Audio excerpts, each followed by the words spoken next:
Hello, hello. Welcome back to another episode of My First Dollar. I'm Taryn Arnold with Buy Me a Coffee, and this week I am elated. I'm so excited to be joined by fashion producer, creator of Chantal TV, and former model. Let me get this name right, Chantal Huglevit. Was it close? Chantal Hoogvliet. Hooked. That is hard. Does everyone get it wrong? Everybody gets it wrong, and that's how I became Chantal TV. Uh, is it? You just said Ye- no. I'm going to make it easier. No, because when I had to claim a website, and I would have put Chantal Hoogvliet, people would have all misspelled it. And then in 2002, the .tv names came out, so I claimed it, Ah, and that's how I became Chantal TV. it's brilliant. It's Ex- actually brilliant. exactly. So it had nothing to do with what I'm doing now. Wow. Well, I'm excited to learn all about it. Did you bring a drink of some sort, a coffee, a something? A Cheers. coffee.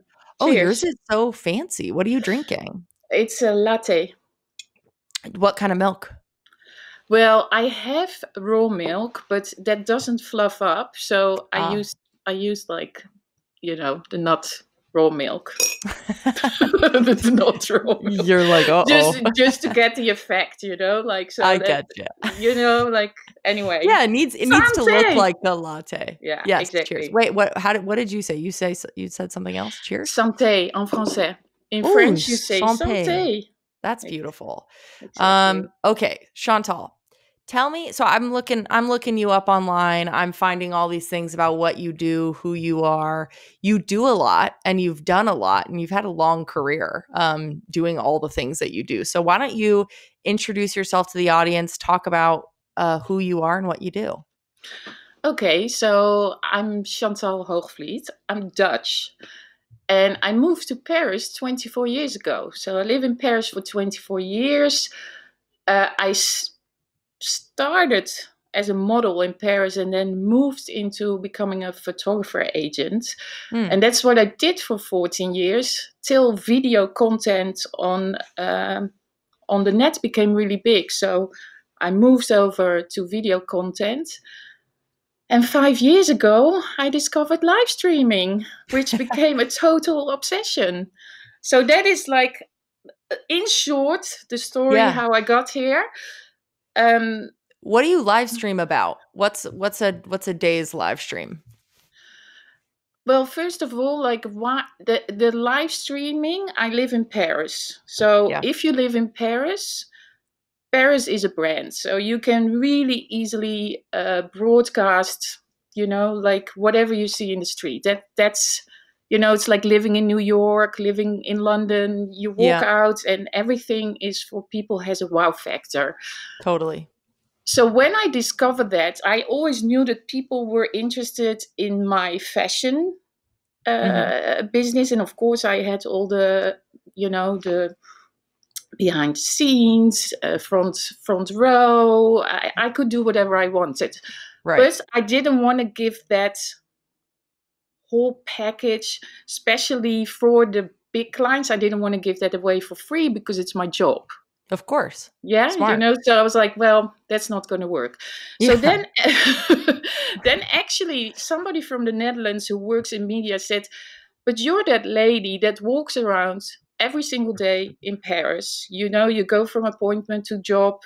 You're always out and about. So why don't you just stream about Paris? What you see, what you discover. So that's basically what I started to do. So I started to do events. Openings, Yeah. the Eiffel Tower, of course, the Eiffel Of Tower. course, but of course. And that's, yeah, so that's what I stream every single day. And I started really in the morning, lunch, dinner, so Mhm. that it would never take away time from my work.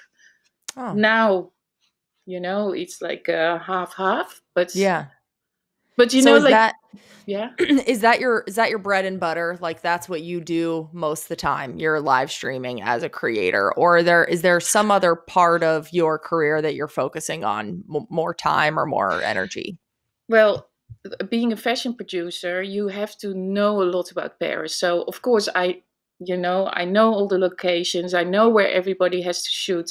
So that is for me always like my bread and butter. Mm. It's always been my bread and butter. So people, especially from abroad, they come to Paris and they're like, they like to speak to somebody that's familiar, that's English speaking.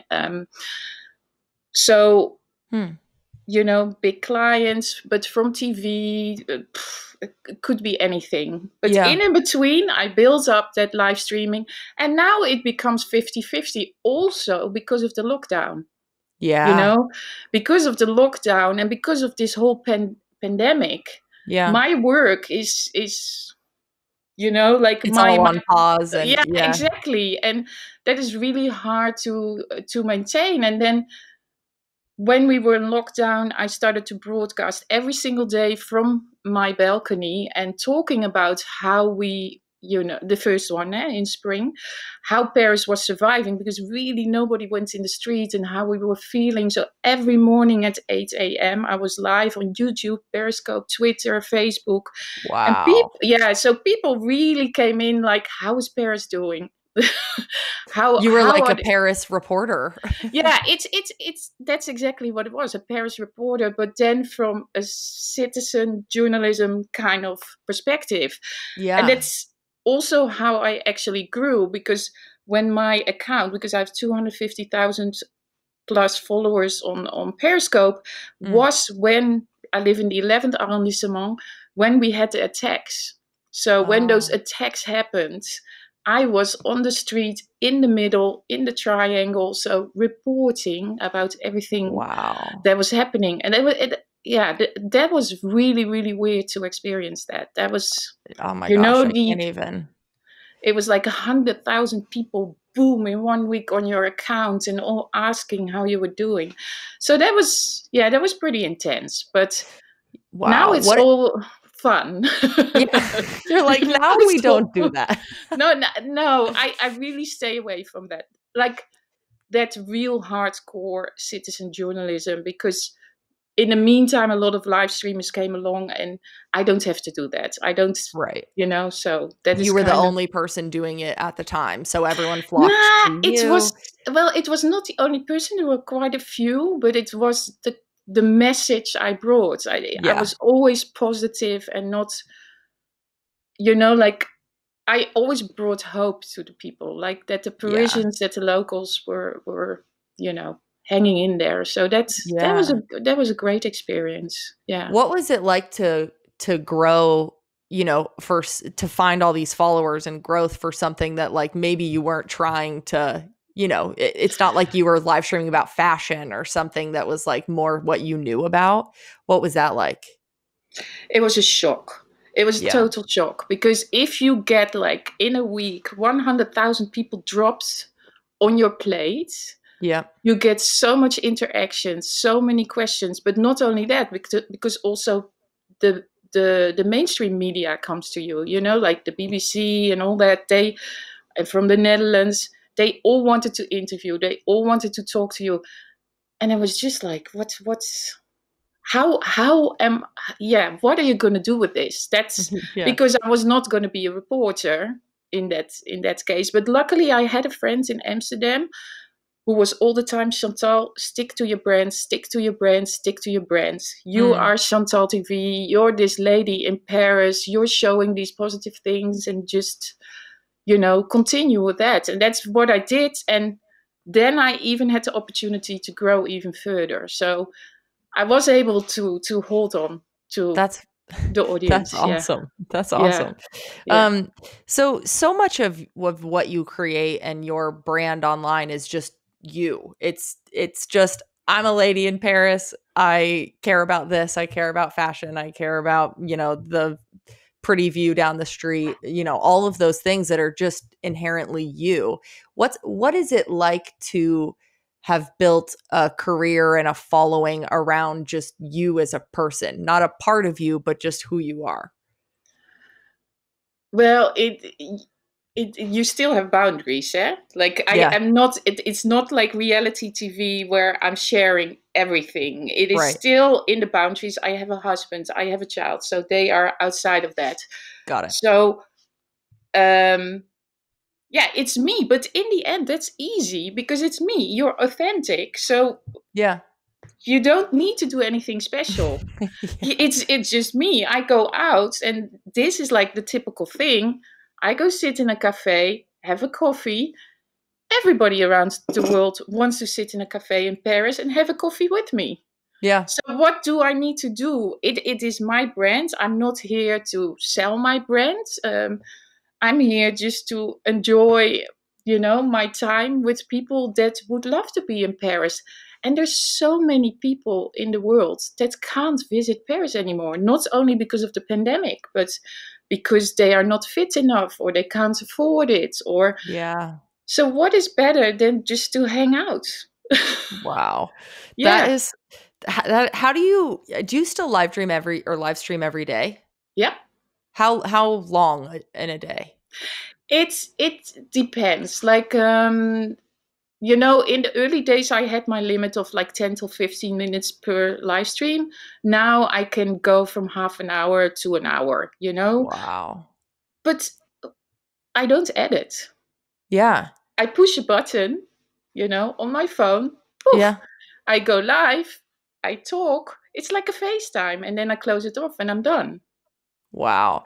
It just is so interesting to me that you come from a modeling background, which is like such an edited world, to like going just completely live. I'm just walking around being myself. Why do you think you chose live streaming instead of, taking photos or videos or They're very clear for me. When I was living that life of perfection, yeah, or Mhm. still, I work with big clients. It is the life of perfection. Everything has to be perfect. You have a team with 30, 40 people. For me, already when Instagram arrives, and I kind of like regret that I never went on the ride of Instagram, like in 2010 or 11 it was, I think. I was Mhm. already obsessed that you could have this Polaroid view of the world. Yeah, you make a Polaroid and you post it. The iPhones in 2015, when it came along, were still so simple that I saw it as a moving Polaroid. So Mm. for me, I don't know if you ever have you ever heard of Warhol TV? Andy Warhol was making Yes. like I've in the yeah. 80s, and he was making Andy Warhol TV, and he was doing that with his video camera. He had only 4 episodes on MTV because then he passed away. He was doing all this kind of thing, like really in a raw format. And I was like, I'm by myself. I've been an agent. I've been a model, always depending on everything and everybody of a team. And now I can go around with a phone and just show this Polaroid kind of view because it's not about perfection. It's capturing the feeling and the moment. Yeah. It's not that I have a perfect image. I can, that's why I don't like drones. I'm like, I'm not a bird. Why do I need to fly around and show the world? That's not me. I That's walk in not the how you see it. Yeah. no. This is me. Like I talk with my friends on my phone, and that's what I show. Wow. How do you keep coming up with more things to post and do? I ask this to every creator that does anything uh, daily. It seems like such a slog. So what do you do to just keep things, even inspirational for you? Oh, live streaming every day, like especially what I'm live streaming every day. There is an event, or there is a situation going on. Like for me, for example, normally now it is Christmas. All the Christmas windows, the Christmas stores, and everybody loves Christmas. So then, like on one day, oh, I go to this department store, film the Christmas tree, and have this emotion. Next day, I'm going to a cafe. We have Emily in Paris now. Like I don't know if Yes, that's you. true. Yeah, that was probably If good for it's you. oh, that is fantastic because as a producer, I know every single location. Yeah. So I just go to the locations and I film them. Oh, Oh, cool. today I feel like Emily in Paris, where she lives, or where her office was, or it is Wow. really, really, it's Paris has so much content. It's so easy. I can wake up and I'm like, today I'm gonna do this. Yes, let's go. Because if I plan it, it doesn't work. Yeah. Yeah.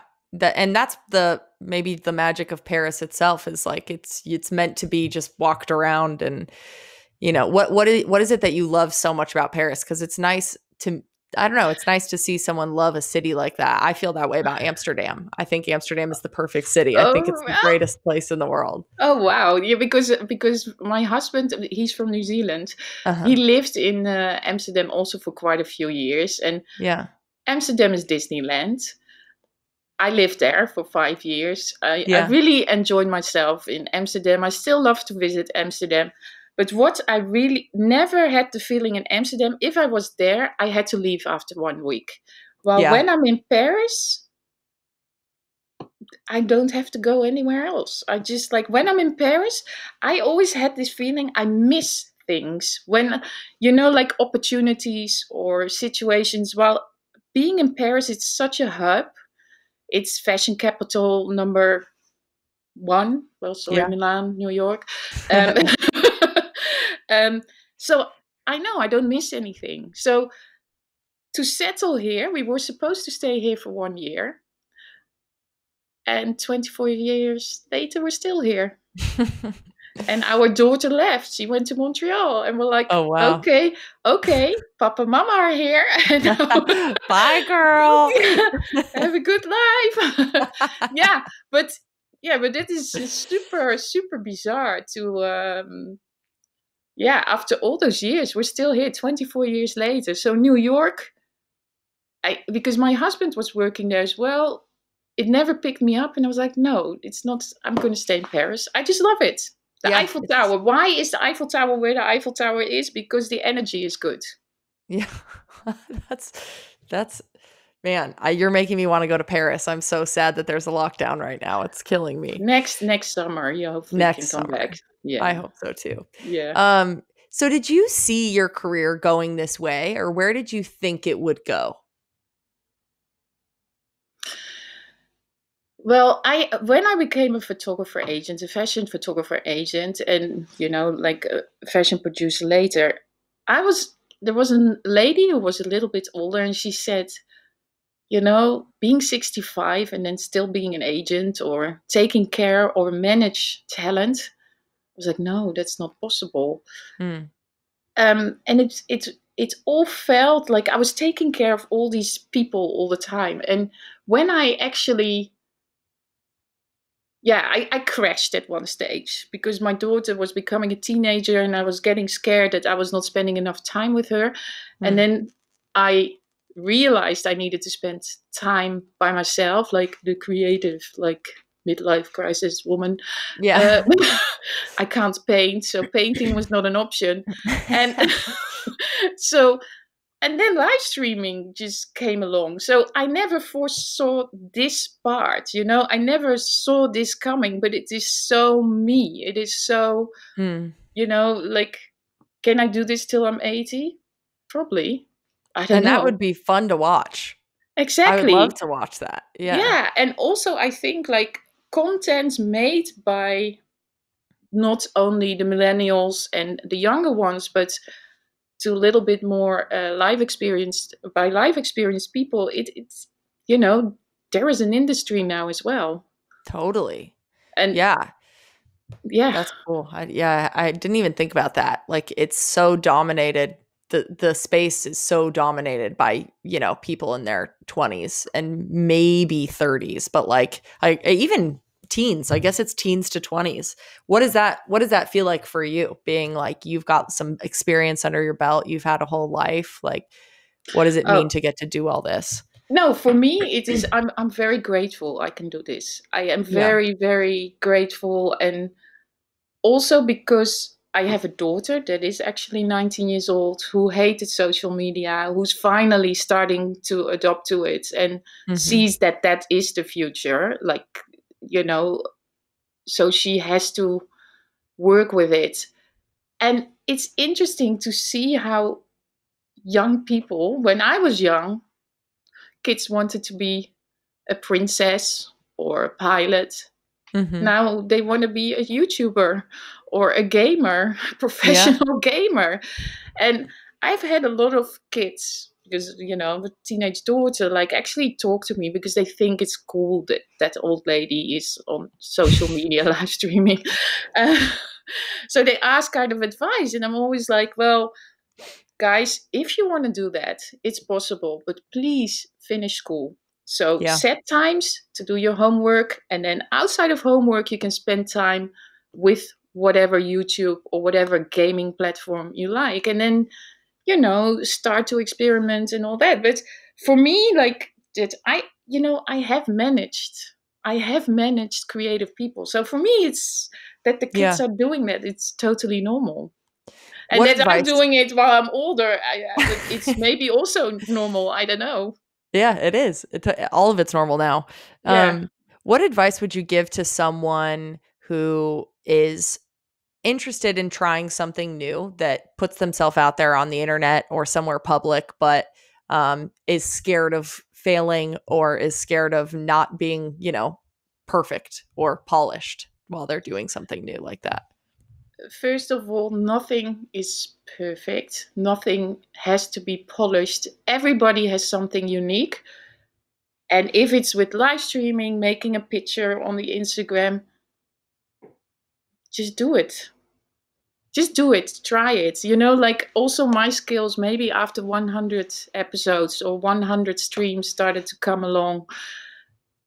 Just do it. And one important thing, because I am here on camera, I started this without being on camera. Mhm. I was live streaming behind the camera, so I was only showing the view of my balcony, and so I was never in the image. I really was embarrassed about my voice because I always thought I had a high pitched voice, and my English was funny, and so for me that was something to Yeah. overcome. And then it turned out when you go live that people were actually charmed by that. So just do it and find your strength. And it is okay to make mistakes. And if you don't like it, you can always delete it. And, Yeah. Yeah, that's it's not the end of the world. People, which is really interesting in terms of live streaming because that is live. You can't edit that. But, it's life. yeah, you've worked through, your insecurities or whatever it is to get you to where whatever happens and it's going to be fun. Yeah, exactly. Like it's seriously, you don't have to be perfect or form a model or like having the perfect life. Or no, like you Yeah. can just be whoever you want to be. Just be authentic. That's it. Be authentic, be yourself. Just don't make up stuff, Yeah. just be straightforward. And yeah. Why do you think people buy you a coffee? Why do you think fans are, paying you back? Because for a long time I didn't believe in monetization because of my of the work I was doing. Also, I was kind of embarrassed. I was live streaming, so I didn't want people to like they were super hard on Periscope and stuff, and I was all against it, and it didn't really work. And I was like, oh no, that feels awkward. Mhm. And somehow at the end of last year, suddenly Buy Me a Coffee came up. And I love coffee. People always see me drinking coffee and stuff. And it became a symbol to reward me for what I'm doing, which was really, really nice. I was amazed. I was like, Mhm. wow, people actually can buy you a coffee. And why do they buy me a coffee? Because they can't. Some people, as I said, will never be able to come to Paris anymore. They love to Mm. come along on my journey every single day, Yeah. and enjoy Paris with me. Today I had a little bit of an off day, it was the first time I was like, but even that, and with the help of Buy Me a Coffee, they support you without like saying, oh, here's money. It is really, the coffees are money, but they don't feel like money. And because I'm older, I think it is more symbolic to say, here is a coffee than here's my PayPal and send me some cash, you know? Yeah. Yeah, Yeah. it does feel a lot softer or something. Like the same way Yeah. you know, when you buy a friend a drink and they're like, "Thanks, that was nice." It's like, "Yeah, I just want to get your tab." It's like, "Oh, okay." Exactly, exactly. And when people buy them, buy, you know, a lot of times they buy 2, 3, 5, 10, 20. It is, you know, of course, it's not the same as like, I just bought you a coffee. You know, they're really rewarding you for the efforts you're doing every single day. Yeah. And it's great. It's really, yeah, I'm I'm very happy that I found Buy Me a Coffee. It sounds weird because I was always on, I don't know if I can mention the other platform. No, you're fine. Yeah, yeah. Can I mention? I Yes. was on Patreon. I joined it a bit late. I never pushed that through. And memberships at that stage were a bit weird, you know, for Yeah. me to sell. And well, Buy Me a Coffee, the way how it's developing, how they also are getting memberships, people are taking memberships on Buy Me a Coffee. Well, on Patreon, that was not really, because there was not the simple rewarding of a coffee, you know? Yeah, it So was the opposite way. yeah, Buy Me a Coffee is so much more than only the coffee or only the membership. It is, for me, like even like a complete website now as well. Like I Mhm. can put all my details, and I started actually before we got our second lockdown to do virtual tours because people Oh, can't travel. So I offered an extra, which is people could buy an hour to go around with me, a virtual tour in Paris, and you know, through Zoom or through wherever they wanted to see it, to relive or an a moment in Paris that they wanted, and that was going actually quite. That was going well to mm. have people from the States. This one lady, her daughter was getting married, and every year they're going to Paris. They're staying in this Airbnb next to the Eiffel Tower. So for a surprise, I was there Oh, on her cool. daughter's birthday with my camera, showing the Airbnb, going to the Eiffel Tower, and I gave this Aw. service through Buy Me a Coffee. And Oh, that's cool. yeah, so this is really really nice that you can do that. That's Yeah. there's so many, yeah, there's so many opportunities at this moment, also business wise, what you can do with Buy Me a Coffee. Yeah, why you said it earlier, maybe this can be our last question, but you said earlier that you were against monetization at first, you kind of weren't looking for it. And then that's kind of changed. What changed for you and how are you Yeah. currently like, you know, yeah, Yeah, well, how do you what see that? changed? Well, that's pretty obvious. A pandemic in the world changed it. Yeah. Yeah, that was like, well, you know, I still need to eat and bring some money in, you know.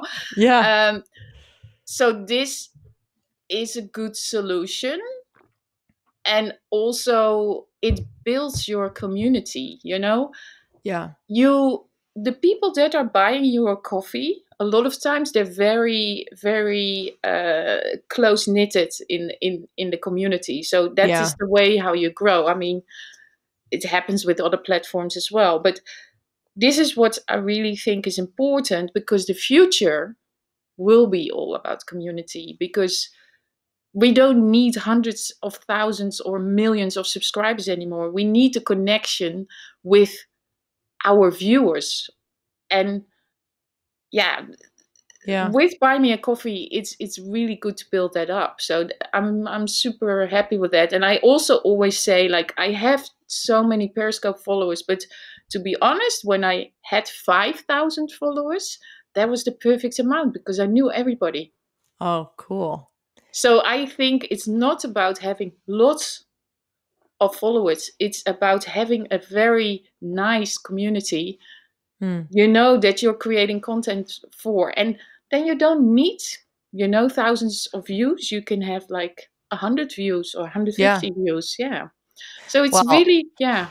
I am itching to go to Paris and I'm going to have to tune in because I I need it. I need to walk around the block on a pretty little street. That's exactly what I'm in the mood for. Exactly. And just imagine you're Emily in Paris. Yes. That's why that show took off. I think everybody was like, "Oh, it's the life that I can live." And, Yeah. you're getting to do that, but authentically, which is really Yeah, because awesome. also I just want to defend here Emily in Paris. A lot of people are like, oh, but that's not real life. No, of course it's not. Well, maybe it is for me. I married my Gabriel, but Yeah. but it is all shot on location. It's all existing. You can Yeah. relive that situation and you can film it, go around, and and it doesn't matter if that's on a Twitter, Periscope, a YouTube, a TikTok. And I see it happening, and it's really, really, really fantastic. That's Yeah. awesome. Wow. Well, Chantal, that was lovely. I loved having coffee with you this morning. I guess it's nighttime for you. Yep. Cheers. I'm gonna be Cheers. awake. Yeah, you're gonna be up all night. You're Yeah. gonna go for a little night stroll. Exactly. Um, Exactly. if people wanted to tune in and find you, where should they look? What should they look for? Well, basically, I'm a Chantal TV on all social media, so Great. that is very easy. And otherwise, buymeacoffee.com/Chantal TV, and There you you can go. find me. Yeah. Awesome. Okay. Yeah. Thank you so much, Chantal. That was lovely. Thank you.